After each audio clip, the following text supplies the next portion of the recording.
안녕하세요 여러분. 오늘 또 다른 하루가 됐어요. 왜 이렇게 하루하루가 빠르죠?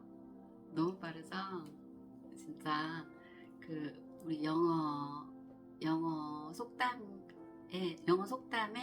time flies, 시간이 날아다닌다, 시간이 나른다, 그런 말 있잖아요. 저 시간이 날아다니는 것 같아요. 하루 24시간인데 하루가 48시간이나 더 길면 좋겠어요. 너무 빠르네요. 매일매일 유튜브를 찍다 보니까 유튜브를 눈 뜨면 찍고 눈 뜨면 찍고 이러는 것 같아요. 자, 오늘 그래서 여러분들 전부 다 좋은 하루 되셨어요? 저도 오늘 좋은 하루였고 좋은 만남들도 있었고 서로 좋은 말씀들도 나누고 그런 하루였어요. 오늘은 어제 제가 고명환 씨 얘기를 좀 했잖아요. 이어서 제가 어제 못해드린 나머지, 왜냐면은 좀 더 나누고 싶어가지고 얘기를 좀 해드리고 싶어서 조금 대충 적어봤어요. 어떤 얘기를 해드릴 수 있을까 해서. 어제 고명환 씨가 굉장히 듣도 보도 못한 말을 하더라고요. 어떤 말을 하냐면, 내가 첫 번째 강연에서는 기억이 안 나요. 제가 들었나 안 들었나 기억이 안 나는데, 이제 어제가 두 번째 강연이라고 했잖아요. 뭐라고 하냐면은, 내 언어의 한계가 내 세계의 한계라고 하네요. 그래서 제가 그 말을 듣고 약간 쇼킹했어요. 근데 어제는 이제 하도 쇼킹한 게 많아가지고 여러분들한테 다 전달드리지는 못하고, 제가 그거 다 전달드리려면 1시간도 찍어야 되니까 그랬는데, 오늘은 조금 더 추려가지고 알려드리려고 해요. 그래서 내 언어의 한계가 내 세계의 한계다 라고 하는데, 언어를 우리가 이제 그러면서 무슨 말을 했냐면은, 보통 우리가 연봉에 비유를 하더라고. 연봉으로 이제 예를 들었어요. 예를 들어서 연봉이 5배, 어떤 연봉을 가진 A가 있고 연봉이 A의 5배인 사람이 있어요. 이 A와 B를 언어 테스트를 해봤대요. 실제로 언어 테스트를 해보니까 언어 테스트의 점수가 A보다 B가 진짜 5배로 더 높다고 하더라고, 점수가. 그래서 우리가 언어를 많이 할수록 연봉이 높아진다. 실제로 이렇게 얘기를 합니다. 그러니까 그만큼 언어를 많이 알면 그만큼 아는 것도 많고 기회가 많고, 제가 볼 때는 이거는 이제 제 인사이트인데, 고명환 씨가 그렇게 얘기를 하진 않았지만 더 오픈 마인드가 되지 않을까, 마인드도 훨씬 더 오픈되지 않을까 싶어요. 그래서 여러분들도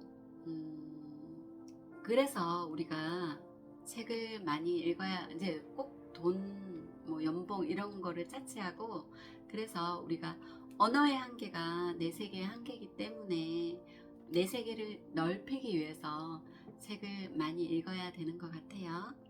그리고 책 말고도 제가 또 다른 우리의 세계를 넓힐 수 있는 게 또 있다고 말씀드렸는데, 조금 있다가 추가로 우리의 세계를 넓힐 수 있는 게 뭔지 또 말씀을 드리도록 할게요. 그리고 두 번째 이제 또 강조한 거는,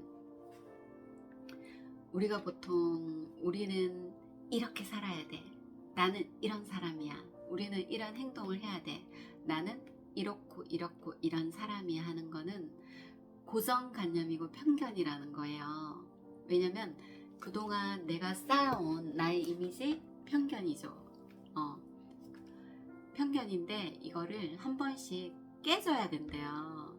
자, 내가 그 편견이라고 하면 뭐한데 제가 이제 이해를 해보건데 우리가 어느 정도의 이 정도의 지식과 그릇과 이해력과 그러니까 내 언어로 만든 내 세계가 있을 거 아니에요.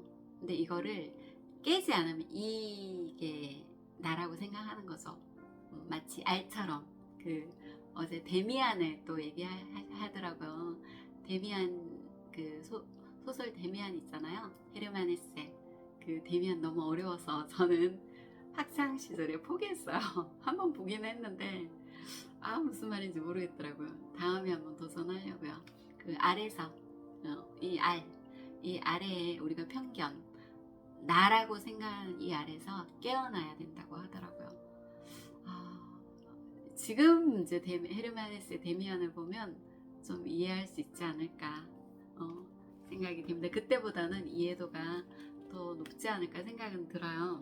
그래서 우리가 이렇게 살아야 돼 이렇게 하는 거를 옳다고 생각하면 안 된다고 합니다. 이게 틀리다라고는 틀리다 뭐 이거는 아니지만 이게 나 자신이라고 생각하면 안 되고 잘못되었다고 생각하고 계속 깨어가야 우리가 깨부셔야 되는데 좀 약간 과격한 표현을 썼어요. 깨부셔야 되는데 나라는 이 나라는 이 편견 이거를 깨부셔야 되는데 그 깨부수는데 도구가 있어요. 한 번씩 깨줘야 돼요. 한 번씩 우리가 맨날 깨주면 우리가 점점 확장이 돼서 좋죠. 맨날 깨면 좋죠. 근데 우리가 깨면 참 고통스럽습니다. 어떤 때는 고통스럽기도 하고 막 저항도 해요. 나 아닌데 이런 생각은 나는 받아들일 수 없어. 이거는 아닌 것 같은데 뭐 이렇게 저항을 할 수도 있고요. 아니면 이해가 안 갈 수도 있고 아니면은 좀 더 생각을 해봐야 되겠다 이렇게 생각하시는 분들도 있을 수 있고 저항이 좀 많을 것 같아요. 그런데 그걸 깨기 위해서는 역시 첫 번째 독서. 아까 첫 번째 말한 거랑 뭐 일맥상통하는 결국에는 흐름이 같은 흐름인 것 같아요. 독서. 근데 제가 두 번째는 좀 놀랐어요. 이것도 그거구나. 두 번째는 뭐라고 했냐면은 내 편견들이나 이 나에 대한 아상 이런 걸 다 깨는 데는 두 번째는 예술 작품 감상이라고 해요. 거기에는 뭐 그림, 고명환 씨는 그림만 일단 말했어요. 근데 거기는 뭐 조각도 있고 그 다음에 뭐 판화 이런 것도 있을 수 있고 여러 가지 설치 미술 뭐 이런 것도 있을 수 있고 있고 저는 여기다가 두 개를 더 붙였어요. 자, 다시 2번 조금 더 설명해 볼게요. 저는 그림은 많이 제가 그림은 많이 보지 않아서 모르겠는데 제가 어릴 때 저희 부모님이 저한테 참 잘하신 게 있어요. 뭘 잘하셨냐면은 그때는 남들한테 이렇게 보여주기 식으로 책을 좀 구입을 많이 하셨거든요. 막 책장에 쫙 진열해 놓고 막 브리테니커 백과사전 쫙 진열해 놓고 그때는 막 책을 한 질로 막 전 세트로 구매하는 게 조금 있어 보이는 그런 행동들이었는데 부모님들이 그걸 해주셨어요.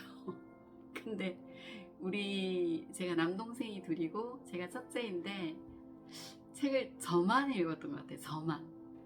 근데 저는 참 좋았어요. 그게.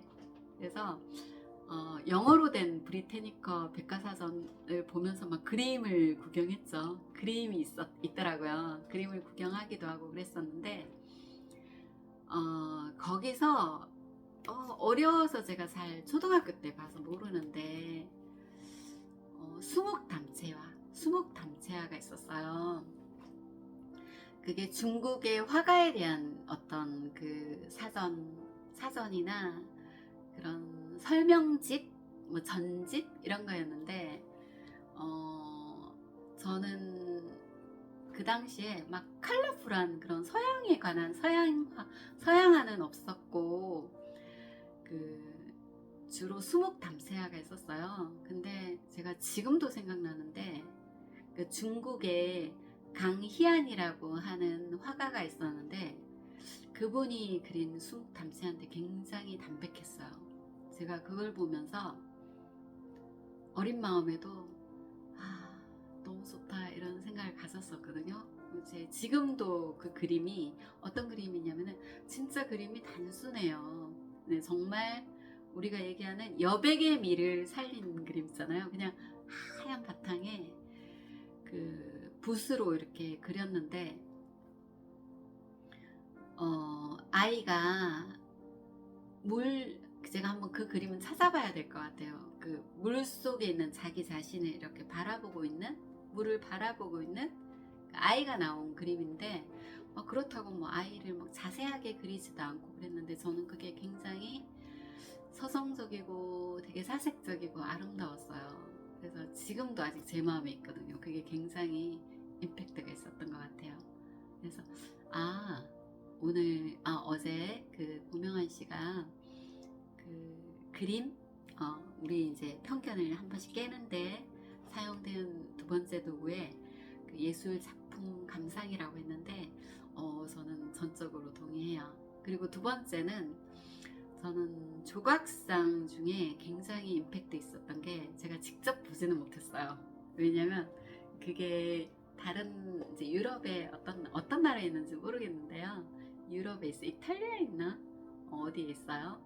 근데 피에타 아시죠? 피에타, 혹시 피에타 아세요? 그 성모 마리아가 이렇게 축 늘어진 예수를 이렇게 안고 있는 거예요. 근데 제가 그거를 볼 때마다 너무너무 감동이 진짜 막 속에서 감동이 일더라고요. 근데 그 피에타를 본딴 그런 동상이나 그런 게 굉장히 많더라고요. 그 원조 그림 말고 원조 그림은 원조 그 조각상은 누구 건지 지금 기억이 안 나요. 로덴 건가 미켈란젤로 건가 기억은 안 나는데 조금 죄송해요. 한번 찾아볼게요. 기억은 안 나는데 너무 좋았고, 또 하나는 그것도 로덴 건가 잘 모르겠어요. 이렇게 손을 이렇게 하고 있는 조각이 있었어요. 근데 그게 또 심금을 좀 너무 좋았어요. 이게 손을 이렇게 두 개가 이렇게 완전히 포개진 게 아니고 손 한 절반 정도 이 정도까지 이렇게 포개 있는 게 그 조각상이 있는데 너무 그걸 보고 있으면서 마음이 막 움직이더라고요. 제가 F예요. T가 아니고 F라서 그런가 봐요.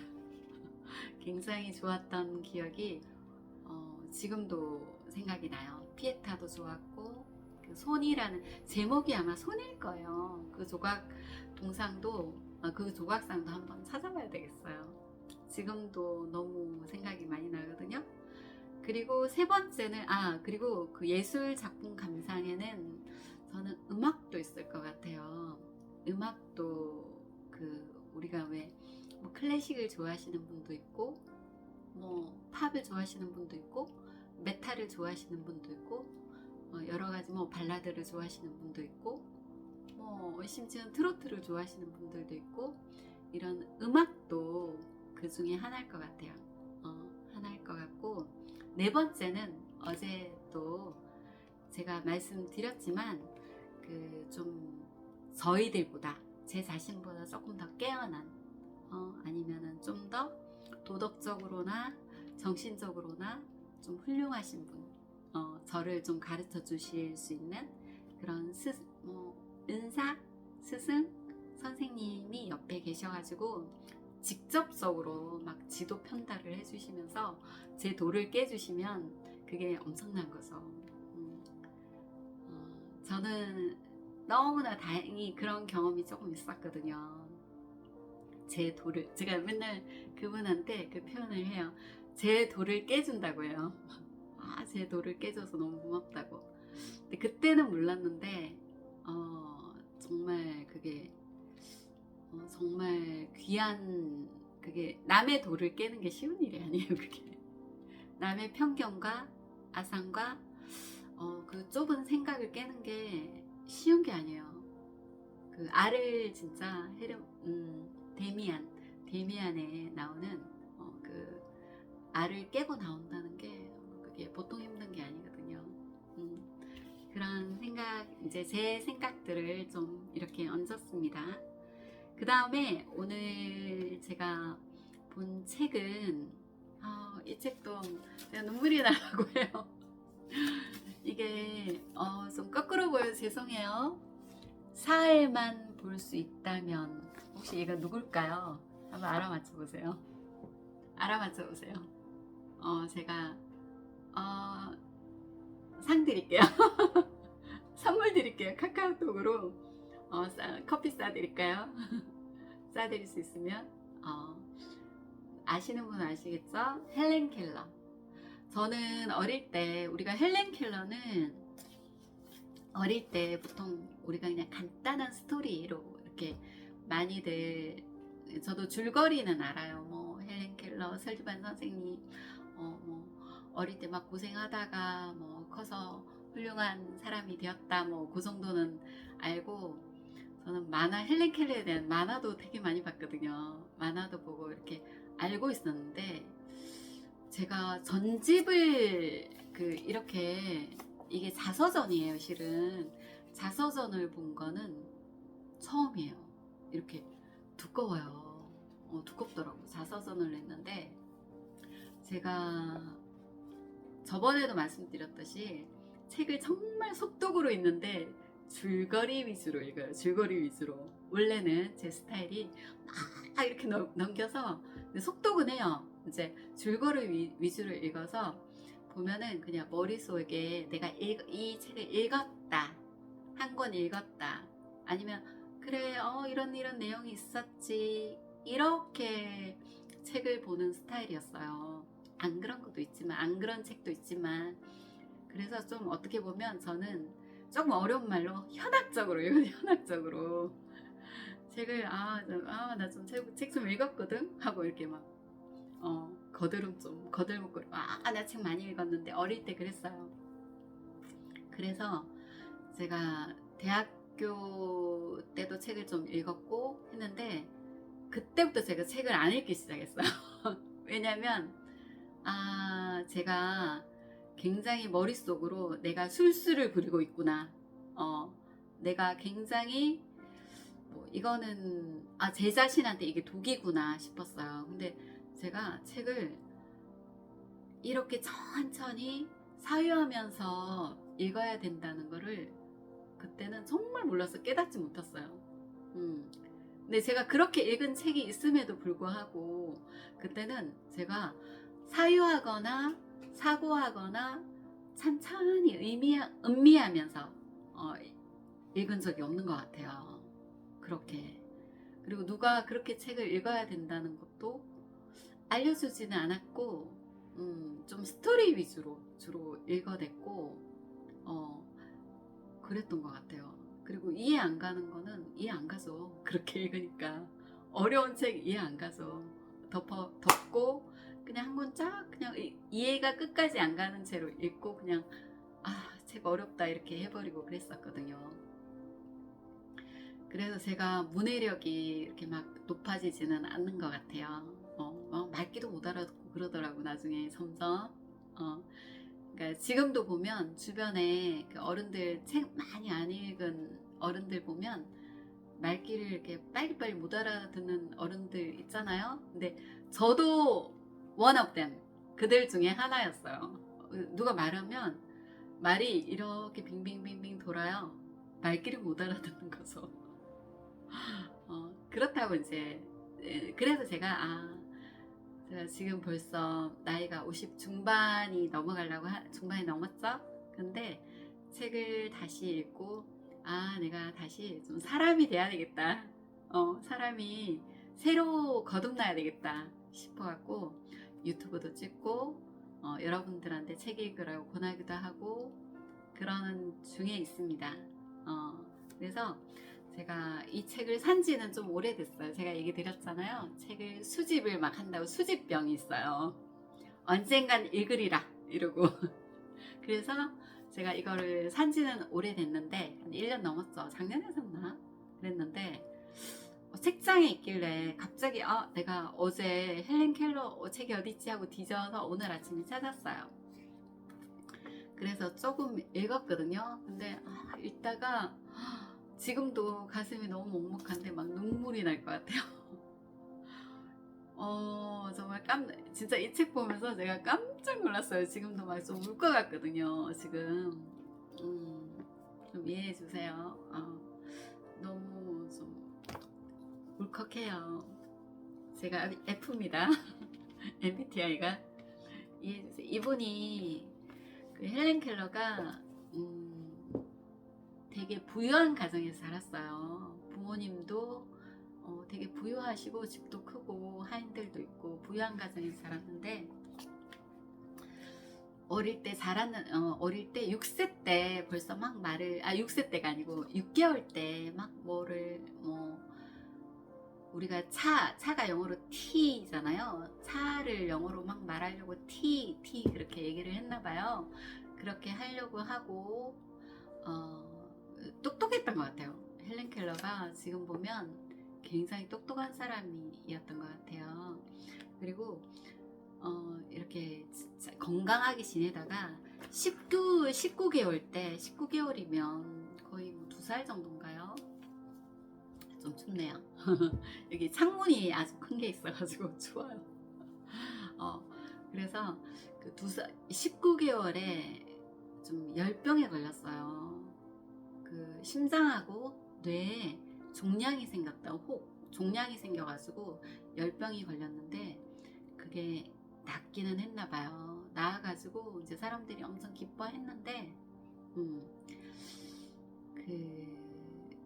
이게 낫고 나서 눈도 멀고 귀도 안 들리고 그렇게 됐네요.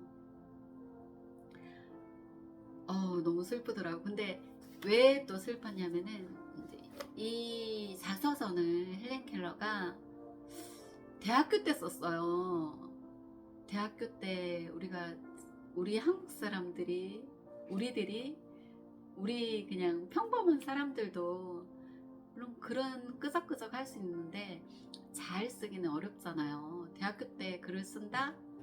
여러 번 쓸 수 있나요? 이제 우리 일반적인 사람들도 글을 쓴다는 건 참 어렵고 힘든 일인데 이 책을 대학교 때 썼더라고요. 근데 물론 이제 그 점자, 그 맹인들이 보는 점자 있잖아요. 손으로 이렇게 보는 점자로 이렇게 의사소통, 수화로 의사소통하고 점자로 의사소통하고 옆에서 누가 도와주시는 분이 계셨죠. 그런데 이 글을 앞부분만 읽었는데든지 어릴 때 이제 어떻게 자기가 열병에 걸려서 그 19개월 때 뭐 전에 일하고 이런 얘기를 하는데 기억력이 굉장히 좋아요. 19개월 이전에 봤던 그런 밖에 너른 들판들, 꽃, 뭐 이런 거가 기억이 나나 봐요. 그런 꽃에 대한 빛, 뭐 환한 빛으로 이렇게 기억하잖아요. 그 빛을 기억을 하고 있대요, 본인은. 참 기억력이 좋은 것 같아요. 머리가 좋죠. 기억하고 있고. 그리고 정말 놀란 게 이 묘사력이 있잖아요. 글을 굉장히 아름답게 썼어요. 너무 놀라워요, 진짜. 그리고 이런 꽃에 대한 묘사나 주변 그 자연에 대한 묘사 있죠? 그리고 그런 게 정말 놀라워요. 막 너무 디테일해요. 그런 묘사력이. 우리 일반인들도 눈을 뜨고 볼 수 있는 일반인들도 이렇게까지 아름답게 묘사할 수 있나 싶을 정도로 굉장히 정교하게 묘사를 했고 표현이 너무너무 아름답더라고요. 그래서 정말 그걸 보면서 막 눈물이 날 것 같아요. 너무 묘사도 훌륭하고 눈도 안 보이고 말도 못하고 귀도 안 들리는 우리가 알죠? 귀가 안 들리면 말을 할 수가 없다는 거. 이 말도 못하고 이런 분이 어떻게 이렇게 아름다운 문장을 썼을까. 그리고 제목은 사흘만 볼 수 있다면, 이게 이제 이분이 쓴 글의 2장이 있어요. 그래서 이 번역하신 분이 그걸 제목으로 쓴 것 같아요. 근데 이 사흘만 볼 수 있다면, 이 제목을 봐도 막 정말 눈물이 날 것 같아요. 아휴, 좀 힘드네요. 너무 슬퍼요. 참, 우리는 이제 눈도 있고 코도 있고 입도 있고 너무너무 정상이잖아요. 제가 이 글을 보고 반성을 너무너무 많이 했어요. 그리고 계속 반성을 해야 될 것 같고요. 눈물이 좀 나네요. 이거 조금 더 보고, 그리고 이분 글에 대한 평가가 이렇게 나와 있어요. 이분이 결국에 이제 나중에 이제 전 세계 장애인들을 위한 그런 사업에 헌신을 했다고 하더라고요. 본인도 장애인이면서. 그리고 그 이분에 대한 이 헬렌 켈러가 글을 굉장히 잘 썼다고 사람들도 그렇게 칭찬하고 있어요. 그래서 막 그 사람들이 헬렌 켈러 글에 대한 어떤 평가가 이렇게 나와 있어요. 제가 조금 읽을게요. 풍부하고 예민한 감수성과 섬세하고 수려한 문장력이 빛나는 문필가, 이런 평가를 하고 있는 걸 볼 수가 있어요. 제가 느낀 거하고도 똑같습니다. 정말 풍부해요. 감성도 풍부하고 섬세해요. 그리고 글을 너무나 아름답게 썼어요. 진짜 제가 어릴 때 알던 헬렌 켈러, 그냥 우리가 간단한 스토리, 헬렌 켈러에 대한 그런 동화로 나온, 동화는 짧잖아요. 그런 거랑 본인이 쓴 자서전이랑 굉장히 틀리네요. 자, 오늘 이제 이 이야기는 끝으로 하고, 눈물이 계속, 오늘의 영어 한마디 알려드릴게요. 저도 이거 영어를 이제 가끔 말을 하면서도 이 말이 잘 안 나오더라고요. 우리가 철자, 그거 스펠링이 어떻게 돼? 이런 말 있잖아요. 이렇게 우리가 student 이렇게 하면 그거 스펠링이 뭐더라? student 이렇게 하는데, 그거 스펠링이 어떻게 돼? 스펠링 좀 불러줄래? 철자 좀 알려줄래요? 이런 말을 뭐라고 하냐면은, 그거 철자 어떻게 쓰지? 이런 말이야. 철자 어떻게 쓰지? 알파벳이 어떻게 되지? 이렇게 할 때는 could you spell that? spell 하면은 그 철자를 쓰다, 이런 말이 있거든요. 스펠이 근데 또 다른 의미도 있어요. 어떤 의미냐면은, 우리가 이거 아브라카다브라 이거 아시죠? 수리수리만 수리 이렇게 하는 거, 이게 그 주문이에요. 주문. spell, 이게 주문이란 뜻도 있어요. 근데 우리가 항상 영단어는 한국말하고 틀리게 한 단어의 뜻이 여러 개가 아주 상이한, 서로 다른 여러 개 뜻이 있을 수도 있고, 막 동사, 명사, 형용사 바뀌어요. 이게 막 품사라고 해서 품사가 막 바뀌어요, 한 단어에.